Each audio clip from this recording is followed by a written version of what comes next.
What's going on, everybody? I'm Primalliquid, and I hope you all had a awesome Christmas, first of all.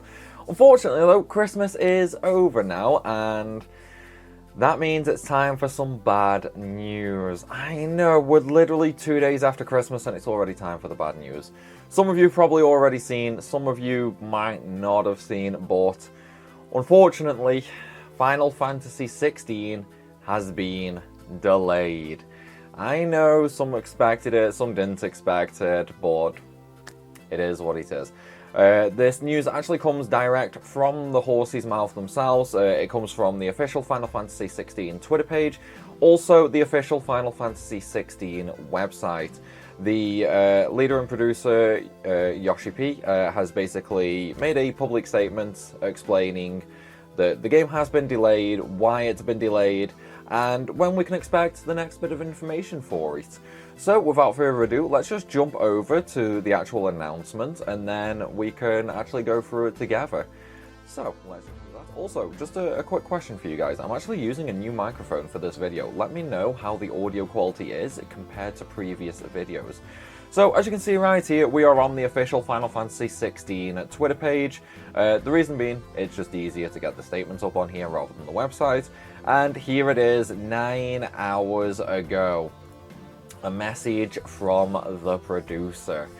Greetings, everyone. When last we spoke, I promised I would have more information on Final Fantasy XVI sometime later in 2021.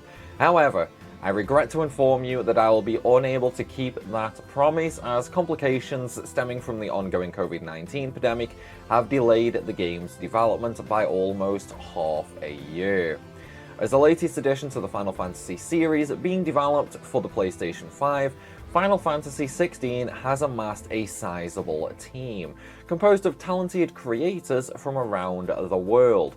However, in an effort to offset the effects of COVID-19, we've had to decentralize that workforce by permitting staff to tackle their assignments from home. This has unfortunately hampered communication from the Tokyo office, which in turn has led to delays in, or in extreme cases, cancellations of asset deliveries from our outsourced partners.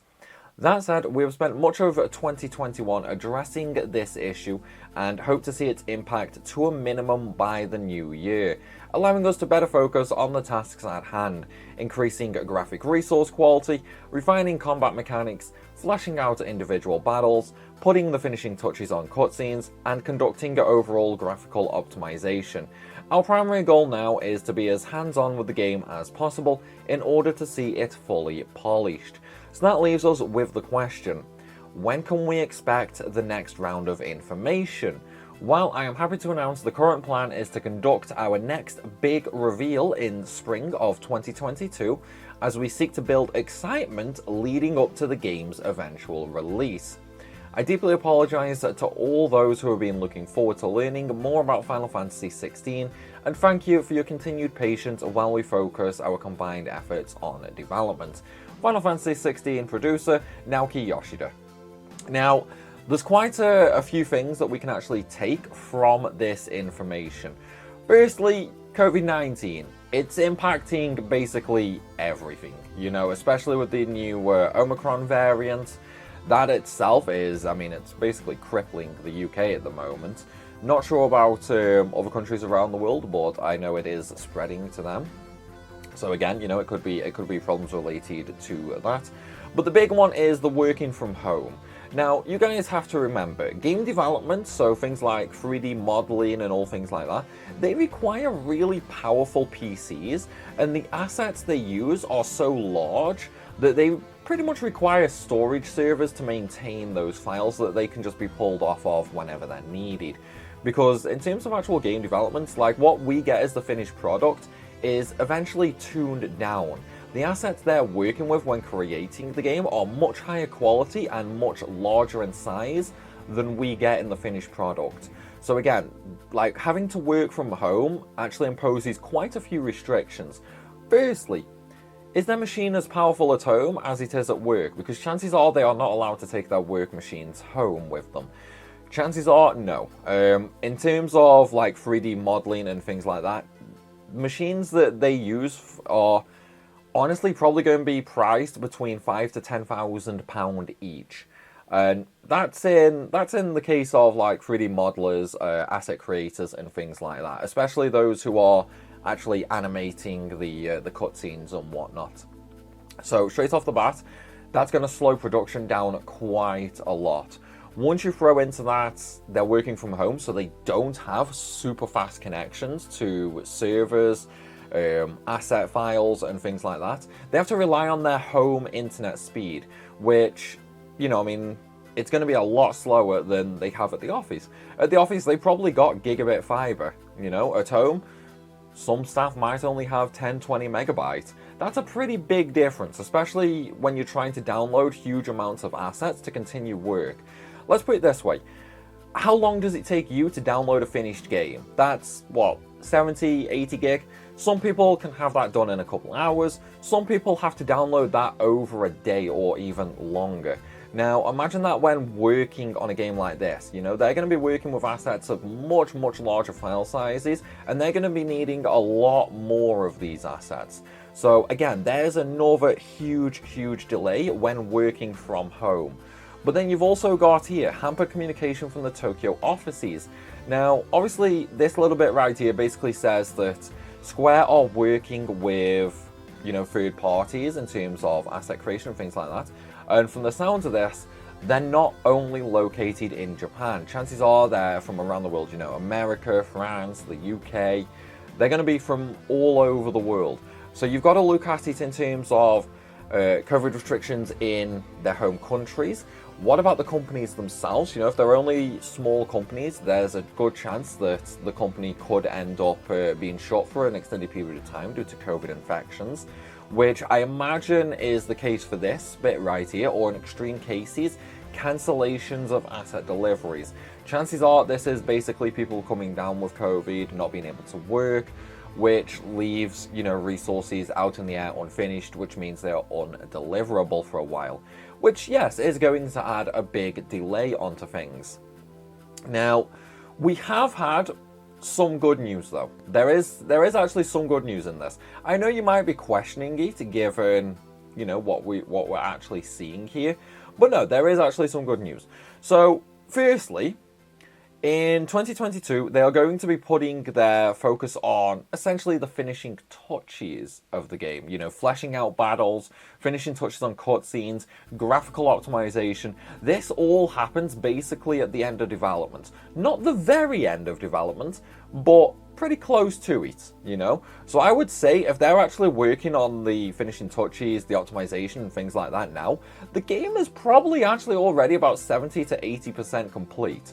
We found out ages and ages and ages ago that all the voice recording was already done for the game, well, at least for the English version. I imagine other languages are now finished as well. So there is that, you know, we are actually getting close to the finished product. But another one is the big reveal in spring of 2022 as we seek to build excitement leading up to the game's eventual release. Now, to me, this doesn't exactly say 2022 release date, but it basically tells me that they're going to start announcing stuff to build hype when they have a release date set in stone. Which means I'm thinking possibly late 2022, doubtful, but it's possible. More than likely is, I would probably say sometime around summer 2023, you know, around that June, July time.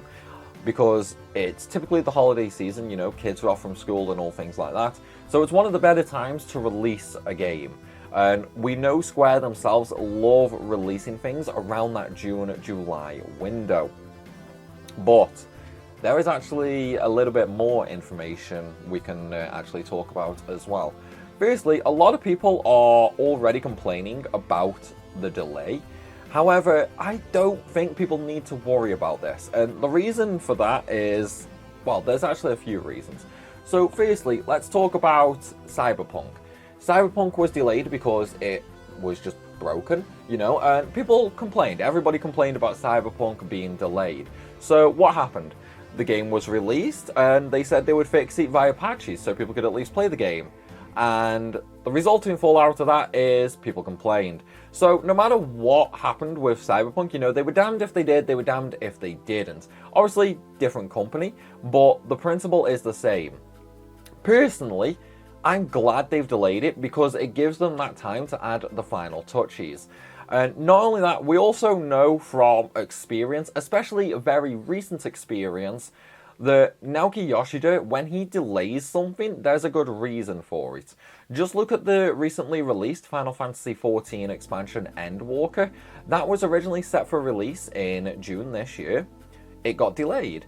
And then it was delayed again for another 2 weeks before it officially released.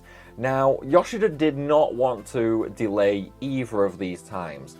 The first time was basically due to the fact it wasn't finished, you know, it wasn't ready, simply due to all the work from home restrictions, which led to the development being slow. The last 2-week delay was Yoshida's essential need for perfection. You know, the last 2 weeks were basically, from his own mouth, was just because he's a bit of a perfectionist and he doesn't want to release things that aren't perfect, essentially. And what is the result of that? Well, it got so bad that they had to stop selling the game because it's actually way too damn popular. So they're a victim of their own success, or at least Yoshi is when it comes to Endwalker. Now, that just means that Yoshi is not going to release a broken product. It also means that when they do release a product, chances are it's going to be pretty damn good, to be honest. Because Yoshi's definitely a person that feels for the gamer. It's like when this 2-week happened for Endwalker, the 2-week delay, the bloke basically burst out crying because he felt that bad for the gaming community that he had to delay it so close to release. Which, you know, things happen, unfortunately. But it is essentially what it is, you know? I really don't think we have any cause to worry. I don't think there's any cause for concern. When the game actually releases, I'm expecting it to be really, really good, to be honest. Simply due to the fact we've seen Yoshi knock it out of the park years and years and years. It's like there's FF14 1.0 released, complete shit show. The man brought it back, you know. Obviously, him and his team, they brought it back. They made A Realm Reborn pretty successful. They released Heaven's Ward, even better than A Realm Reborn. They released Stormblood, rated higher than Heaven's Ward. They released Shadowbringers, critically acclaimed, won so many goddamn awards and known as pretty much the best expansion for 14 there was. And now they've released Endwalker, which again is even higher rated than Shadowbringers. Every single expansion the man touches is just becoming more and more like solid gold for Square Enix. And that's why I do think that, you know, people should just have a little bit of faith. I know we've been burnt a lot, and I know a lot of people keep bringing up, you know, look at Final Fantasy 7R, look at Final Fantasy 15. Guys, 7R and 15 were led by he who shall not be named. We'll put it that way, because I'm not getting into that whole debate in the comment section. But yeah, I don't think it's going to be a repeat of those two games. Hopefully not, anyway, but time will tell. Either way, though, we do have at least one big announcement of we're going to get a big reveal in spring of 2022. So it's a little bit far away. Yeah, it is a little bit far away. All in all, I say, you know, hold fire on your pitchforks and torch grabbing. Just wait until the reveal, wait and see what happens, and then we can go from there. If we end up with another delay, which I'm not too sure will actually happen, to be honest. But it won't be too late to grab your pitchforks and torches then, okay? But yes, for now, unfortunately, Final Fantasy XVI has been delayed for, well, according to this, the development is held back by at least half a year. So we're probably looking at end of 2022 or sometime in 2023 release date. But though, that's going to be it for this video, guys. I do hope you have, well, maybe not enjoyed because it's kind of bad news, but I hope you found the news at least knowledgeable, you know, like you gained some knowledge from the news. But if you're anything like me, you cannot wait for the spring 2022 reveal, so let's just all look forward to it together, get a little hyped up, you know. As always though, guys, thank you for watching, and I will see you soon.